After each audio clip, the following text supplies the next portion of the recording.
আর আমরা তারা নেতা অনেক লেগিয়া হ্যাঁ তার বউয়ে হাতারে বুড়দা না খেলুইয়া বুঝে রইস আসেনি রে কারবা হ্যাঁ তার বউয়ে আর বাইরে বুড়া সে করে লাভ কি তার বউয়ে তারে মানুষ মনে করে না। হ্যাঁ নির্বাচন করবো তে বেড়াইতের মতো ফুস্টার লাগাইতেছে ইয়া করতে আছে। নির্বাচন যখন গণাইছে কি তারে তুই কি দাঁড়াই দিয়ে কত নমুনা দেখো না। পরে যখন কইছে যে আমরা চিন্তা করছি সবাই মিলে বেড়ারে দাঁড় করা তা কত আমি যে টাকা পয়সা খরচ করে লাইলাম তে সারা শহরে মিলাইয়া খরচ করছে 20,000। তারে জিজ্ঞেসি কিরম খরচ হয়েছে কয় 2.5 লাখ তো ফুললে না। তো ঠিক আছে যা বেড়াই করি বেড়াই 3 লাখ দিয়ে দিব কি করবো তো ভাগ্য উত্তর সেটা লইয়া এই কারবার হইল বাংলাদেশ ঠিক কিনা কও। আপনি যে জাল ভোট দিতেন গিয়া নিজের আব্বার নাম কুদ্দুস করলেন যে আলমগীর কেউ আমি বাপ তুল্লা গালি এনা দিসলাম আর আপনি যে বাপ বদলাই লইলেন কুদ্দুচ্চার ফুট আছে করলেন আলমগীরের ফুট সেটা কিতা করো। আমরার মহিলা যারা তারা সাইকা কইতাছে ধরছে আর যে বেড়াইতে বেরিয়ে বালা বেরিয়েতে জামাই বাড়াইয়া বদলাইয়া ভোট দিয়া পড়ছে না। তুমি 500 টাকা খাইয়া বাপের নাম বদলাই ফেলাও। তোমার জামাই বিদেশ দেখে তুমি হান্ডু হান্ডু করে ঘুরবা। তুমি ভোট দিতে গিয়ে আরেকবার আরে জামাই বানাইয়া ভোট দিয়া আরেকবার ঘরে উঠতে থাকবা কারবার কি। তুমি বউ হইলে একজনের নাম কই আইছো আরেকজনের তো তুমি হাবানের বউ আর রইছনি তুমি। কাফেরারা ডাক দিয়া কয় ও মুহাম্মদ আমরা তোমারে 3টা জিনিস দেব। 1 নম্বরে নেতা বানাই দেব। নমিনেশন পেপার সাবমিট করা লাগবে না, গরমে ছিল করা লাগবে না, বিস্কিট খাওয়ানো লাগবে না, চা খাওয়ানো লাগবে না, আকিস বিড়ি লাগবে না, নির্বাচনের আগের রাইতে টাকা দেওয়া লাগবে না। সব আমরা দেখব। তুমি একচ্ছত্র নেতা হয়ে যাবা। তুমি হবা একক নেতা। শর্ত হইল এক আল্লাহর কথা আর বলা যাবে না। আপনারা কি রাজি? তো নবী আর রাজি হবে কেমনে? নবীজি জিজ্ঞেস করেছে ভাই চাচা কথা না কয়টা কইবেন? কথা তো 3টা তো গেল কয়টা? বা কথা কয় না গেল কয়টা? 2 নাম্বার টাকা চাও টাকা দেব। কাবার সামনে বস্তায় ভরে টাকা জমা করে রেখে দেব। যত টাকা মন চায় নিয়ে যাবা, কোনো বাধা নাই, কোনো কষ্ট নাই, যত টাকা লাগে নিয়ে যাবা। শর্ত হইল এক আল্লাহর কথা আর বলা যাবে না। দফা কয়টা গেল? কয়টা রইল? কয়টা? 3 নাম্বার সুন্দরী ষোড়শী কুমারী যুবতী কন্যা চাও। যতজন মন চায় বিয়ে করবা। নাকের ফুল লাগবে না, কানের দুল লাগবে না, গলার মালা হাতের বালা বেনারসি কাথান লাগবে না, ওই মেয়ের বাবারে লুঙ্গি দেওয়া লাগবে না, মেয়ের মা নানি মামি খালাদেরকে বেবাইরা কাপড় দেওয়া লাগবে না, শালাশালিরে হাফ প্যান্ট 3 পিস দেওয়া লাগবে না। যতজন মন চায় বিয়ে করবা। শর্ত হইল এক আল্লাহর কথা আর বলা যাবে না। কয় দফা? কয় দফা? বলা যখন শেষ নবী বললেন চাচারা কথা কি শেষ? কয় হ কথা শেষ। কয় এবার কি আমার বলার পালা? কয় হ তুমি মতামত দিয়ে দাও। আল্লাহর নবী ডাক দেয়া কয় চাচা যেই 3টা বলেছেন ইচ্ছে করলে আপনারা দিতে পারবেন, কিন্তু আমি যা দিতে পারবেন না, যেই জিনিসগুলো আপনারা দিতে পারবেন না, আমরা দিতে পারি না এমন কোনো জিনিস আছে নাকি? কয় যেই জিনিসগুলো আপনারা দিতে পারবেন না। কয় কি চাও বলো, আমরা দিতে পারবো না। কয় যদি ডান হাতে সূর্য দেন, বাম হাতে যদি চন্দ্র দেন, খোদার কসম জানি পারবেন না। ডান হাতে সূর্য দেওয়া যাবে, বাম হাতে চন্দ্র দেওয়া যাবে। এক আল্লাহর পথ থেকে এই গোলামকে চুল পরিমাণ সরানো যাবে না, যাবে না, যাবে না, ঠিক কিনা? নবীও তো আপোষ করলে পারতেন। আমরা তারারে ধর্মপুরে কাকিস বিড়ি ধরাই দিলে আটাইয়া কান্দির ফার নাম যায়, ঠিক নি রে? নির্বাচনের আগে রাইতে 500 টাকা দিলে হাতে বাপ বেড়ে যা বদলাই যায়, ঠিক কিনা? কথা যেটা মনে পড়ছে এটা কি কইলে তা যে বাপ বদলাই কেমনে? আমি যদি এখন এখানে এই মাহফিলে একজনটা আব্বা তুল্লা গালি দেই, আপনি কইবেন যে হুজুর আপনার সম্মান করি, আপনি ফিরসাব মানুষ, মরা বাপ লইয়া গালি দিয়ে না সহ্য না কইলাম। ও বা কোন সময় কি কইরা লাই কোন যেত না, ঠিকই তো আছে। আব্বারে নিয়ে গালি দিলে সন্তানের কলজাত যদি না লাগে তাহলে এটা কি সন্তান? আমি আপনার আব্বারে নিয়ে গালি দিলে আপনার কলজাত লাগে, তা আপনি যে জাল বুট দিতেন গিয়া নিজের আব্বার নাম কুদ্দুস করলেন যে আলমগীর।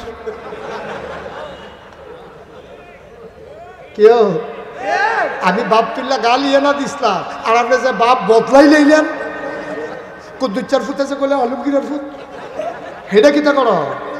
আমরার মহিলা যারা তারা সাইকা কইতাছে ধরছে আর যে বেড়াইতে বেরিয়ে বালা বেরিয়েতে জামাই বাড়িয়ে বদলাইয়া বুট দিয়ে পড়ছে না।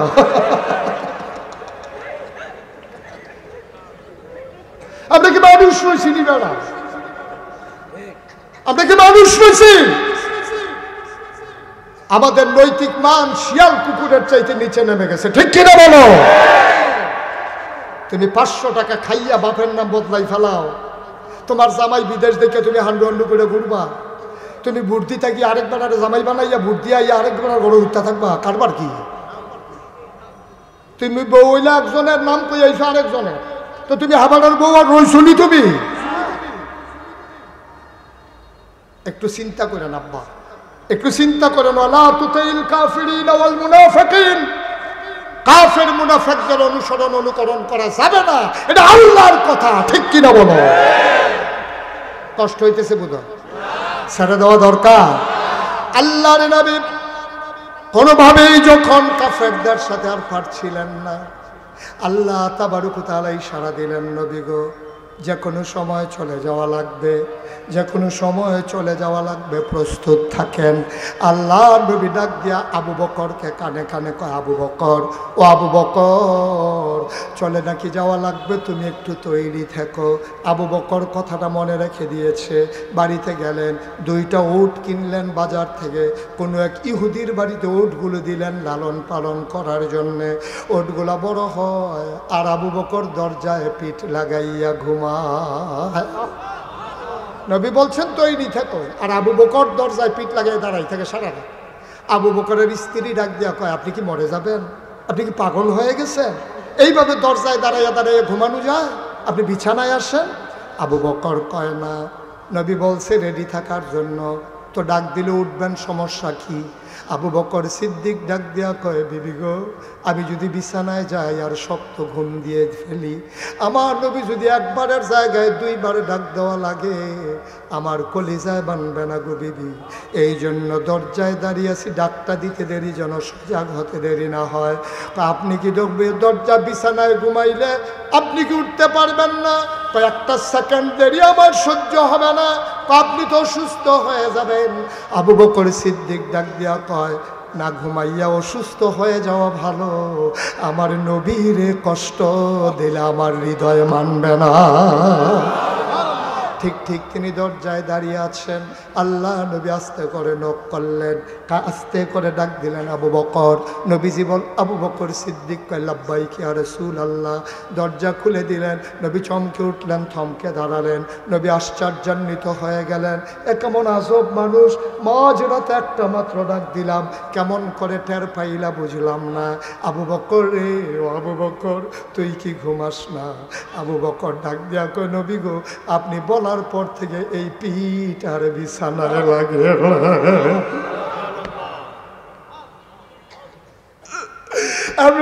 ইসলাম আসে নাই, ইসলাম পাও নাই।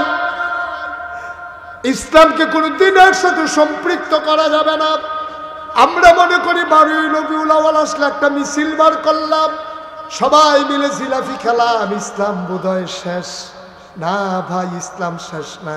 কোনো দিন, কোনো মাস, দিন, বছর, সারাটা জীবন কোনো দিনের সাথে ইসলাম সম্পর্কিত নয়। ইসলাম গোটা জিন্দেগির সাথে, সকল দিনের সাথে, সকল সময়ের সাথে, সকল কাজের সাথে ইসলামের সম্পর্ক, ঠিক কিনা?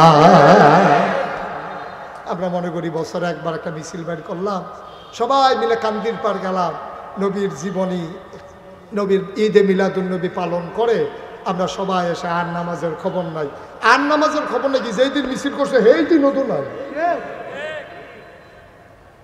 মিছিল করে আশেকে রাসূল জীবন ফানি করে লাইতে আছে। আমি নিজে কান্দির পার রামঘাট লাগে রয়েছি, হাতে মিছিল শেষ করে সেটা ব্রিজ একটা ধরাইছে, মনে হয় যেন ঈদের বার্তাটা লগে লগে যাইতে আছে।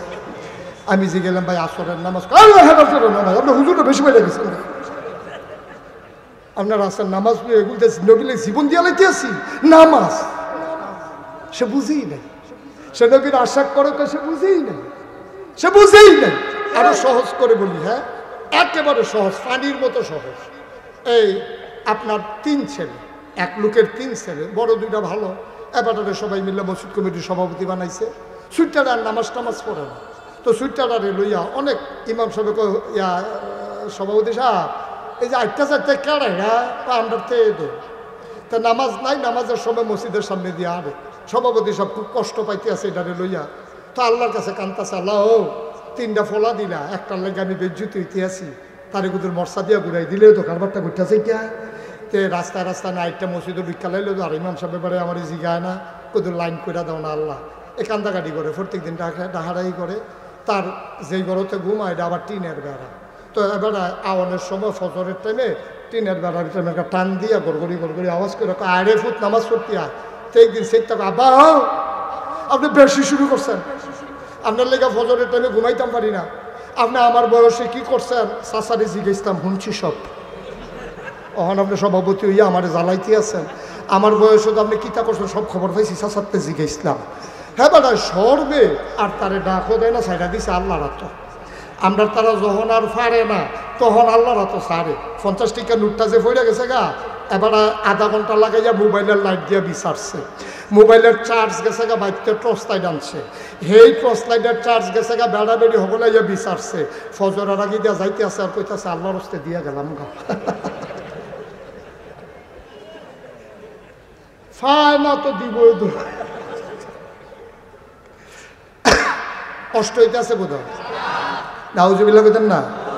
এখন ওই যে কথাটা বলতেছিলাম, নবীজি আবু বকর সিদ্দিক লইয়া বাড়িছে, বাড়িয়া যাওয়ানোর কথা মদিনার দিকে, উনি গেছে উল্টা দিকে। কত বড় বিজ্ঞানী, কত বড় দার্শনিক, কত বড় সমরবিদ, কত বড় জ্ঞানী মানুষ আমার নবী। ওরা জানে নবীকে খুঁজা না পাইলে মদিনার রাস্তায় খুঁজবে, এই জন্য তিনি হাঁটা দিলেন উল্টা দিকে। 3 দিন তিনি সাউর গুহায় থাকলেন। সাউর গুহার কিনারে যাওয়ার পরে পূর্ব আকাশে সূর্য হাসতেছে, ফকফকা আলু হয়ে যাচ্ছে। আবু বকর সিদ্দিক ডাক দিয়া কয়, ইয়া রাসূলুল্লাহ, সূর্য যদি উঠে যায় তাইলে তো আমরা ধরা পড়ে যাব, এখন কি করা? নবীজি বললেন, নো টেনশন, ওয়ালা তাহিনু ওয়ালা তাহজানু ওয়া আনতুমুল আ'লাউনা ইন কুনতুম মুমিনিন। কোনো পেরেশানি নাই, কোনো চিন্তা নাই, আল্লাহ আছেন, মোমেন যদি হই সফল কাম হবই হব, ঠিক কিনা বলেন? নবীজি গিয়া দেখে সুন্দর একটা গুহা, নবী ঢুকতে চাইলেন। আবু বকর সিদ্দিক বললেন, গুস্তাখি মাফ কর দিজিয়ে, ইয়া রাসূলুল্লাহ আপনি ঢুকবেন, সুবহানাল্লাহ বলবেন না? আল্লাহর নবী কয়, আবু বকর কেন ঢুকবো না? কয় পাহাড়ি গুহা, সাপ থাকতে পারে, বিচ্ছু থাকতে পারে, আপনারে যদি কামড়ে দেয় এই জন্য আপনি আগে ঢুকবেন না, আমি ঢুকবো। আল্লাহ নবী কয়, তোমারে কামড়াবে না, আমারে কামড়াবে। কি মায়া নবীর! আল্লাহ কোরআনে কয়, ফাবিমা রাহমাতিন মিনাল্লাহি লিনতা লাহুম ওয়ালাউ কুনতা ফাজ্জান গালিজাল কলব লানফাদ্দু মিন হাওলিক ফাআফু আনহুম ওয়াস্তাগফির লাহুম ওয়াশাবিরহুম ফিল আমর ফাইজা আযামতা ফাতাওয়াক্কাল আলাল্লাহ ইন্নাল্লাহা ইউহিব্বুল মুতাওয়াক্কিলিন। কি মায়া নবীর! নবী ডাক দেখো, আবু বকর, আমি গুহায় ঢুকলে সাপ কামড়াবে, তুমি ঢুকলে কামড়াবে না। আবু বকর দাঁড়িয়ে গেলেন, চোখের পানি ছেড়ে দিয়ে কাঁদতেছেন। ডাক দিয়া কই, ইয়া রাসূলুল্লাহ, ইয়া হাবিবাল্লাহ, আমি আবু বকর যদি গুহায় ঢুকি, সাপ যদি কামড়ে দেয়, আমি যদি মরে যাই, ইসলামের কোনো ক্ষতি হবে না। নবী গো, আপনার যদি কিচ্ছু হয় তাইলে এই দুনিয়াতে ইসলাম থাকবে না।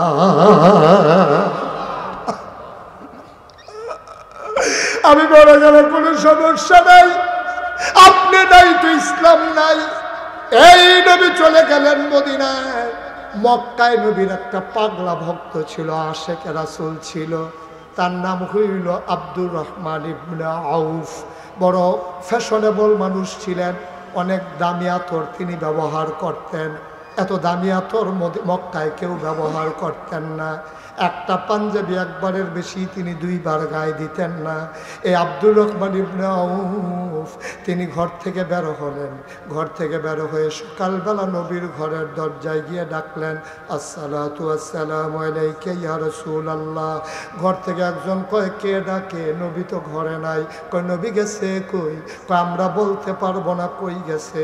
আব্দুর রহমান ইবনে আউফ রাদিয়াল্লাহু তাআলা আনহু তিনি আস্তে করে ঘরে আসলেন, পটলার ভিতরে কিছু টাকা নিলেন, প্রয়োজনীয় কাপড় নিলেন, তিনি বের হয়ে গেলেন। তিনি মনে করলেন যেই মক্কায় নবী নাই এই মক্কায় আব্দুর রহমান থাকবে না, থাকলেও আব্দুর রহমান বাঁচবে না। এবার আব্দুর রহমান ইবনে আউফ রাদিয়াল্লাহু তাআলা আনহু যখন পটলা নিয়ে টাকা নিয়ে বের হয়ে গেলেন, মক্কা থেকে কোনো মুসলমান মদিনায় যেন যেতে না পারে। বাংলাদেশে যেমন বিজিবি আছে, সীমান্ত চৌকি আছে, এমন করে মক্কার কাফেরারা সীমান্ত চৌকি বসালেন। ধরে ফেললেন আব্দুর রহমান ইবনে আউফ রাদিয়াল্লাহু তাআলা আনহুকে। এবার তাকে ধরে নিয়ে আসা হলো তৎকালীন সংসদ, নাম হলো দারুন নাদওয়া। ওই সংসদের ভেতরে ঢোকানো হলো। আবু জেহেল ডাক দেয়া কয়, আব্দুর রহমান তুমি তো বড় সুশ্রী মানুষ, সুন্দর মানুষ, ফ্যাশনেবল মানুষ, অনেক ধনী মানুষ, সম্মানিত মানুষ, তুমি ফাজলামির ভিতরে নাই, কোনো দুর্নীতির ভিতরে তুমি নাই। আব্দুর রহমান কোথায় যাচ্ছিলা? আমি চলে যাব মদিনায়। কয়, কেন মদিনায় যাবা? আব্দুর রহমান আর গোপন করেন নাই, ডাক দেয়া কয়, যেই মক্কায় নবী নাই এই মক্কায় আব্দুর রহমান বাঁচবে না। প্রতিদিন সকালে একবার, বিকালে একবার নবীকে না দেখলেও স্থির হয়ে যায়। ভাই আমারে ছেড়ে দাও, আমার খেজুরের বাগানগুলো তোমরা নিয়ে নাও, আমার পানির কূপ নিয়ে নাও, বাড়ি নাও, ঘর নাও, আমার ব্যবসা নাও, আমাকে ছেড়ে দাও। বললে যাবেন ভালো কথা, পাঞ্জাবিটা কোন জায়গার টাকা দিয়ে কেনা? কেন তো মক্কার টাকা দিয়ে কেনা। মক্কার পাঞ্জাবি গায়ে দিয়ে তো মদিনায় যাওয়া যাবে না। আব্দুর রহমান টান দিয়া পাঞ্জাবিটা খুলে ফেলে দিলেন। কয় যে আপনার খুঁটের ভিতরে কি দেখা যায়? কয় সামান্য কিছু টাকা আছে। কয় মক্কার টাকা নিয়ে মদিনায় যাওয়া যাবে না। তিনি টাকাগুলো দিয়ে দিলেন। এবার তিনি বুঝলেন তারা হয়তো এবার লুঙ্গির ব্যাপারে কথা বলবে। তিনি বড় লাজুক মানুষ ছিলেন, ভদ্র মানুষ ছিলেন। তিনি মাথা নিচু করে আস্তে থেকে বের হয়ে গেলেন। রাত যখন শেষ হয়ে যায়, পাখিগুলো যখন আপন নিরে ঘুমিয়ে পড়েছে, বেওয়ারিশ কুকুরগুলো নিরাপদ আশ্রয়ে, ছোট্ট শিশুরা মায়ের বুকে মুখ রেখে ঘুমায়, প্রিয়তমা স্বামী প্রিয়তমা স্ত্রীকে নিয়ে ঘুমিয়ে পড়েছে। রাত জাগা পাখিগুলো মাঝে মাঝে ডেকে উঠে, দূর প্রান্তে কোথাও বা শিয়াল ডাকে। আব্দুর রহমান ইবনে আউফ তিনি আস্তে করে ঘুম থেকে উঠলেন। ঘুমোতে তো পারেন নাই, তিনি বিছানা ছেড়ে দিলেন, খালি গা, পরনে শুধুমাত্র লুঙ্গি, কোনো টাকা পয়সা নিলেন না। তিনি সীমান্ত চৌকি ফাঁকি দিয়ে তিনি লুকিয়ে লুকিয়ে মদিনার রাস্তায় ধরলেন। দিনের বেলা লুকাই থাকে গুহায়, রাতের বেলা পথ হাঁটে ওই চাঁদ দেখে দেখে। দিন যায় রাত যায়, আব্দুর রহমান মদিনার সীমান্তে চলে গেলেন। মদিনার পাশাপাশি যাওয়ার পরে একটা যখন সকাল হয়ে যাবে, তিনি ফজরের আজান শুনবেন। ফজর হয়ে গেল, এমন সময় আব্দুর রহমান এখনো বুঝে নাই তিনি যে মদিনায় চলে এসেছেন। তিনি লুকালেন একটা খেজুর বাগানে। খেজুর বাগানে লুকানোর পরে শুনতে পাইলেন কে যেন ডেকে ডেকে কয়, আসসালাতু খায়রুম মিনান নাওম। কে যেন ডেকে ডেকে কয়, হাইয়া আলাস সালাহ। কে যেন ডেকে কয়, আসসালাতু খায়রুম মিনান নাওম। তিনি লাফ দিয়ে উঠে গেলেন। চোখের ভিতরে ঝিলিক দেখা দিল। তিনি দিলেন দৌড়ে দৌড়ে দেখে আধো আলো আধো অন্ধকার। তিনি গিয়া ওযু করলেন, মসজিদের পেছনে দাঁড়ালেন। কেউ তারে চিনে না, তিনিও কাউরে চিনেন না। মুসলমান নবীর একটা অভ্যাস ছিল, নামাজ পড়ে তিনি ঘুরে বসতেন সাহাবাদের দিকে। এবার তিনি ঘুরে বসলেন।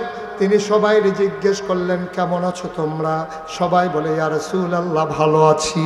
হঠাৎ করে আব্দুর রহমান ইবনে আউফের দিকে নজর চলে গেল। আল্লাহর নবী ডাক দেয়া কয়, ওই কোনায় কে বসে আছে? ওই কোনায় এটা কে বসে আছে? আব্দুর রহমান আস্তে করে দাঁড়ালেন। ডাক দিয়া কই ইয়া রাসূলুল্লাহ আমি আপনার আব্দুর রহমান। কয় কোন আব্দুর রহমান? মক্কায় আমার এক আব্দুর রহমান ইবনে আউফ ছিল। কয় ইয়া রাসূলুল্লাহ আমি সেই আব্দুর রহমান ইবনে আউফ। কয় তোমারে দেখলে তো চিনাই যায় না, কি সুন্দর লাবণ্যময় চেহারা ছিল তোমার, চোখগুলো ছিল ভাসা ভাসা, গালের রং ছিল দুধে আলতায় মেশানো। আব্দুর রহমানকে চুলগুলো ছিল তোর কেমন হালকা হালকা কোকড়ানো, দাড়িগুলো ছিল কি সুন্দর প্রলম্বিত, এ তোর কেমন নমুনা হয়ে গেছে, চোখগুলো গর্তে চলে গেছে, গালের হাড্ডি ভেসে গেছে। আব্দুর রহমান রে তোর চুলগুলো উস্কো খুস্কো, দাড়িগুলো এলোমেলো, তোর গায়ের পাজরের হাড্ডিগুলো দেখা যায়, কে তোরে এমন বানাইলো? আব্দুর রহমান ডাক দেয়া কই ইয়া রাসূলুল্লাহ আমার ইসলাম এমন বানাই দিছে।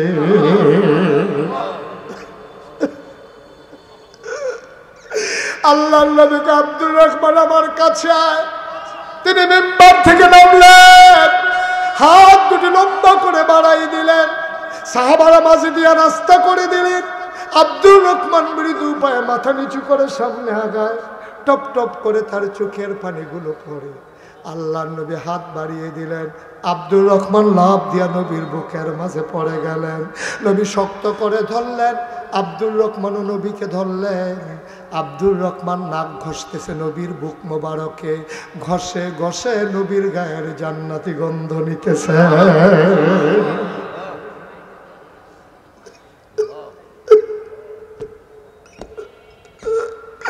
আব্দুর রহমান কই ইয়া রাসূলুল্লাহ একদিন না দেখলে আমি পাগল হয়ে যেতাম, আজকে কতদিন হয় নবী আপনার একটা নজর দেখি না, আপনাকে একটা পলক দেখি না। আব্দুর রহমান নবীরে ছাড়ে না, নবী আব্দুর রহমানকে ছাড়ে না। নবীও কান্দে, আব্দুর রহমানও কান্দে। এবার আব্দুর রহমান আস্তে করে নবীকে ছেড়ে দিলেন। আল্লাহর নবী আব্দুর রহমান তুই তো অনেক শুকিয়ে গেছস। আব্দুর রহমান কয় বেঁচে তো আছি, এখনো তো মরে যাই নাই। ওরা আমার পাঞ্জাবিটা খুলে রেখে দিছে, ওরা আমার টাকাগুলো খালি হাতে ফিরাই নাই। কত বিধবা মায়ের কন্যার বিয়ে দিয়েছি আমি, কত অসহায় মানুষের পাশে দাঁড়িয়েছি, মানুষগুলোর জন্য কত কষ্ট করেছি, আর এই মানুষগুলো আজকে আমাকে তাড়িয়ে দিল। আমার অপরাধটা কি নবী? আমি কি কারো জুলুম করেছিলাম, অন্যায় করেছিলাম? আমার অপরাধটা কি ছিল? আল্লাহ নবী আব্দুর রহমানের দিকে তাকাইয়া চোখের পানি ছেড়ে দিলেন। আব্দুর রহমান রে তুই মক্কা ছেড়ে মদিনায় চলে আসছস, আমারও তো বাড়ি মক্কায়, আমার জন্ম মক্কায়, আমার শৈশব মক্কায়, আমার কৈশোর মক্কায়, আমার তারুণ্য মক্কায়, আমার যৌবন মক্কায়, আমি বিয়ে করলাম মক্কায়, নিজের বাড়ি মক্কায়, শ্বশুর বাড়ি মক্কায়, মেয়ে বিয়ে দিলাম মক্কায়, বেয়ার বাড়ি মক্কায়, মেল দরবার করলাম মক্কায়, ব্যবসা করলাম মক্কায়, লেনদেন করলাম মক্কায়, সব আমার মক্কায়, আমি থাকতে পারলাম না মক্কায়। আমিও তো মক্কায় থাকতে পারি নাই। তুই জানতে চাস তোর কি অপরাধ? তোর যে অপরাধ আমারও তো সেই একই অপরাধ। আমরা তো সবাই সম অপরাধী, আমাদের কারো আলাদা কোনো অপরাধ নাই। ইয়া রাসূলুল্লাহ কি অপরাধ করেছি? আল্লাহর নবী ডাক ডাক আব্দুর রহমান তোর দুনিয়াবি কোনো অপরাধ নাই, তোর অপরাধ শুধু একটা, ওয়ামা নাকামু মিনহুম ইল্লা আইয়ুমিনু বিল্লাহিল আজিজিল হামিদ। আমাদের সবার একটাই অপরাধ, আমরা মহাপরাক্রমশালী এক আল্লাহর উপরে ঈমান এনেছি, ঠিক কিনা? এই অপরাধে শতকরা 92 জন লোক মুসলমানের দেশে চুর গুন্ডা বদমাইশ ডাকাতগুলো যখন থাকার কথা ছিল জেলখানায়, আমরা খেয়াল করে দেখলাম বাংলাদেশের আলেম ওলামা দিয়ে জেলখানা ভরে গেছে, ঠিক কিনা বলো? যেখানে বদমাইশ চুর ডাকাতেরা জেলখানায় থাকার কথা, সেখানে জেলখানায় স্থান পেল আলেম ওলামারা। মিথ্যা ট্রাইব্যুনাল সাজাইয়া, মিথ্যা সাক্ষী বানাইয়া আল্লাহর জমিনে আল্লাহর দিন যারা কায়েম করতে চায়, অন্যায়ভাবে তাদেরকে ফাঁসি কাস্টে ঝুলানো হয়েছে, ঠিক কিনা বলো? আমরা খেয়াল করে দেখেছি মৃত্যু তো অনেক ভালো জিনিস। একদিন মৃত্যুর পরে তার আত্মীয় স্বজন মানুষটাকে ভুলে যায়, কিন্তু যেই মানুষটাকে গুম করা হলো তার মা জানে না এই সন্তান কি বেঁচে আছে না মরে আছে। গুম হওয়া এক সন্তানের মা কেঁদে কেঁদে বলেছে, কেউ যদি আমাকে বলতো আমার ছেলে মারা গেছে আমার জন্য কতই না ভালো ছিল, কিন্তু যখনই দরজায় কলিং বেল বাজে আমার মনে হয় এই বুঝি আমার খোকা ফিরে এসেছে, কিন্তু আমি তো জানি না আমার খোকা আছে কি নাই। সকালবেলা ঈদের দিনে নতুন জামা পরে বাচ্চা বসে আছে, মা বলে চাচ্চুর সাথে ঈদগাহে যাও, ছেলে বলে না যাব না, বাবা আসলে বাবার আঙ্গুলে ধরে ধরে যাব। ছেলে ঈদগাতে যেতে চায় না, বাবা আসবে তো ছেলে ঈদগাহে যাবে। ছেলে তো জানেই না তার বাবা আছে নাকি নাই। কত নিশ্চিত, কত নির্মম, কত অপরাধ। মুসলমান, এই বাচ্চাগুলা যখন একদিন বড় হয়ে 18 কোটি মানুষের কাছে জবাব চাইবে, সেই দিন মাথা হ্যাট হয়ে যাবে। জবাব দেওয়ার কোনো জবাব আমাদের জানা থাকবে না, ঠিক কিনা? যেই বাচ্চা বাবা আছে না নাই জানে না, এতিম হয়ে যাওয়া ভালো। যে বাবা মরে গেছে কিছু করার নাই, কিন্তু সে জানে না আছে না নাই, এটা জানেই না সে। এক একজন মানুষের বিরুদ্ধে 100টা মামলা, 150 মামলা, 200 মামলা, এ কেমন নির্মম নির্যাতন। অথচ এই দেশে 92 জন লোক মুসলমান। এই দেশে 92 জন লোক মুসলমান নামাজ পড়ে না কেন? এই জন্য মামলা হয় নাই। সুদ খায় কেন? এই জন্য মামলা হয় নাই। ঘুষ খায় কেন? এই জন্য মামলা হয় নাই। মামলা হয়েছে ক্ষমতা পাকাপুক্ত করতে গিয়া বিরোধী দলকে দমন করার জন্য, ঠিক কিনা বলো? নির্মমতা, এ পাষণ্ডতা যা ভুলে যাবার নয়। আল্লাহ তাবারক ওয়া তাআলা তোমার জন্য দিন দিলেন ইসলাম, মানুষগুলো যেন অন্ধকার থেকে আলোতে চলে আসে, গোমরাহি থেকে হেদায়েতে চলে আসে। 21 শতাব্দীর সূচনা লগ্নে আজও যখন মানুষ ধুমড়ে মুচড়ে মরে, আজও যখন মানুষগুলোর স্বাভাবিক মৃত্যুর গ্যারান্টি নাই, এমন বাংলাদেশ যারা বীর যোদ্ধা, মুক্তিযোদ্ধা ছিল, যারা জীবন দিয়েছিল দেশের জন্যে, তারা এই বাংলাদেশের জন্য জীবন দেয় নাই, ঠিক কিনা বলে? আমরা মনে করেছিলাম এই বাংলাদেশে বুক ভরে আমরা নিঃশ্বাস নেব, এই বাংলাদেশে স্বাভাবিক মৃত্যুর গ্যারান্টি থাকবে, ওলামায়ে কেরাম প্রাণ ভরে কথা বলবে, আর মুসলমানেরা প্রাণ ভরে আল্লাহকে ডাকবে। এমন সুন্দর ন্যায় বিচার সাম্য মৈত্রীর এক বাংলাদেশ 5ই আগস্টের আগে যারা জীবন দিয়ে এই বাংলাদেশ উপহার দিয়েছে, মনে রাখা লাগবে, যদি এই বাংলাদেশ আবার আগের বাংলাদেশের মতো হয় তাইলে শহীদদের সামনে মুখ দেখানোর জায়গা থাকবে না, ঠিক কিনা বলো? যারা জীবন দিয়েছে এই জগদ্দল পাথরকে বিদায় করার জন্যে, মনে রাখা লাগবে, আর অন্যায় নয়, আর অবিচার নয়, আর টেন্ডারবাজি নয়, সিএনজি স্ট্যান্ডে আর চাঁদাবাজি নয়, বাস স্ট্যান্ডে আর চাঁদাবাজি নয়। এখন থেকে ধনী আর গরিবের পার্থক্য থাকবে না। এখানে কেউ রাজা কেউ প্রজা হবে না, এখানে সবাই আমরা ভাই ভাই, ঠিক কিনা বলো? সবাই আমরা ভাই ভাই হয়ে আমাদের জিন্দেগি কাটাতে চাই, এমন করে আমাদের সুন্দর এই পৃথিবী এই ধরনের সাজাতে চাই। বন্ধুগণ, এজন্য যার যার জায়গা থেকে সে কাজে লাগানো। আমি নাগাইশের পীর সাহেব, আমি আমার ক্ষেত্রে কাজ করব। আমাদের বেলাল চিশতি ভাই, তিনি একটা মসজিদের খতিব, এই কথাগুলো বুঝিয়ে বুঝিয়ে মসজিদের মুসল্লিদেরকে তিনি ওইভাবে কাজে লাগাবেন। এইভাবে যার যেখানে অবস্থান আছে, সামাজিক অবস্থান যার যেখানে আছে, তারা সেখানে অবস্থান ভূমিকা রেখে আপনি যিনি এই বাজার সব সরদারি করেন, মেল করেন, আপনি সেখানে ইনসাফ কায়েম করে দেবেন। আপনি যিনি অফিসে বসে অফিস চালান, আপনি ঘুষ খাওয়া বন্ধ করে দেবেন। আপনি দুর্নীতি করবেন না। আপনি কন্ট্রাক্টারি করেন, আপত্তি নাই, কিন্তু রডের বদলে বাঁশ দিবেন, ঠিক কিনা বলেন? আপনি কন্ট্রাক্টারি করেন, আমার কোনো আপত্তি নাই, কিন্তু রডের বদলে বাঁশ দেওয়া যাবে না। এই বাংলাদেশকে সুন্দর সুন্দর সোনার বাংলায় আমরা পরিণত করে দিতে চাই। এই লক্ষ্যে বরাবর আলেম ওলামা কাজ করেছে। আপনাদের হয়তো নলেজে নাই, 5ই আগস্টের পরে কুমিল্লা শহরের একটা মন্দির আক্রমণ হতে দেয় না উলামায়ে কেরাম, ঠিক কিনা বলো? আমরা ডিসি সাহেবের সাথে বৈঠক করেছি, আমরা এসপি সাহেবের সাথে কথা বলেছি, সদরের টিউনুর সাথে, ওসির সাথে আমরা কথা বলেছি। আমরা তাদেরকে এনশিওর করেছি যে কুমিল্লা শহর আলেমের শহর, মাদ্রাসার শহর, এই শহর নিয়ে আপনাদের টেনশন দরকার নাই। কোনো একটা মন্দিরে একটা ফুলের টোকাও পড়বে না।